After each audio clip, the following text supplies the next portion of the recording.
opinion. I have a very short question to ask. You talk about the hijab being something that's there to protect a woman. Surely it's extremely patronising and degrading to prevent a woman from making that decision for herself. How could you answer that? What's the question, sister?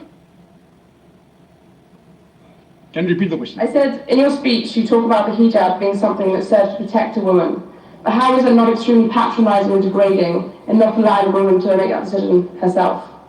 Sister posed a very good question, that when I say that hijab is required for a woman, isn't it not degrading for the woman to patronize it? Isn't it degrading? If you read the Quran and Islam has prescribed hijab. That means the woman should be covered. The only part that can be seen are the face and the hand up to the wrist. This is for the modesty. And it is not only mentioned in the Quran, it is also mentioned in the Bible. If you read the Bible, in the 1 Timothy, chapter number 2, verse number 9, it says that women should be dressed up with shamefacedness. They should dress up with sobriety and should not wear braided hair or of gold or pearls. It's further mentioned in the 1 Corinthians, chapter number 5, verse number 7 to 11. The woman that does not cover her head, then she dishonors her head. Her head should be shaved off. Anyway, I don't agree with this. I'm just quoting you from the Bible. Same way, if you go to the Vedas, it says that the woman should cover the head. So all the religious scriptures, they talk about the woman covering their. It is for modesty. It is not to degrade the woman. And if you analyze, there was allegation made against me saying that Dr. Zakir Naik says that that if they don't wear hijab, that if you wear Western clothes, there are chances the woman will be raped. It is a misquotation again. What I said, that if women wear revealing clothes, they have more chances of being raped. What I was doing, the same newspaper, Sunday Times, which spoke against me 1 year before, on the March of 9th, 2009, Sunday Times carried an article. In Britain, 1 out of 7 feel that the women who wear sexy revealing clothes, she should be hit. I'm sorry, I don't agree with it. This is the statistics that was given in the Sunday Times on the 9th of March 2009, that in Britain, 1 out of 7 Britishers believe that the women who wear revealing and sexy clothes should be hit. I disagree with this.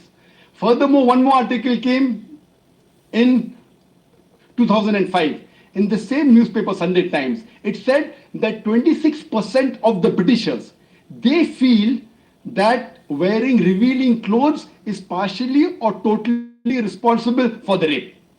So what I say, that the more modest you are dressed up, you are respected more. So Islam has prescribed the modest hijab for the woman, not to degrade her but to uplift her. I do agree there may be cultural differences. Islam cannot force anyone to adopt it. There are cultural differences. For example, I'll give you an example. That some societies, what they feel, that even looking at a woman is immodest. Some societies feel looking is no problem, but touching a woman is immodest. Some of the society feels shaking hand is no problem. Some societies feel kissing no problem. Some societies feel doing anything as long as both agree is no problem. Different societies and different cultures have got different rules and regulation. When I went to America, while I was giving a talk, one of the Americans told me, "You Eastern women, you're immodest." I was shocked. So I said, "Why do you call the Eastern women immodest?" He told me, "You Eastern women, you expose your belly."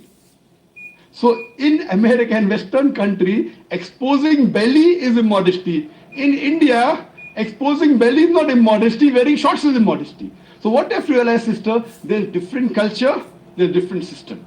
Islam cannot force anyone to adopt. It's clearly mentioned in the Quran in Surah Baqarah, chapter number 2, verse number 256, La ikraha fid din, there is no compulsion in religion. But if some women want to adopt the hijab because they feel modest and they feel respected, I feel no other woman should disagree. And when I've been to UK, I've seen hundreds and thousands of women who do cover their hair and who feel that they are uplifted because of this modesty.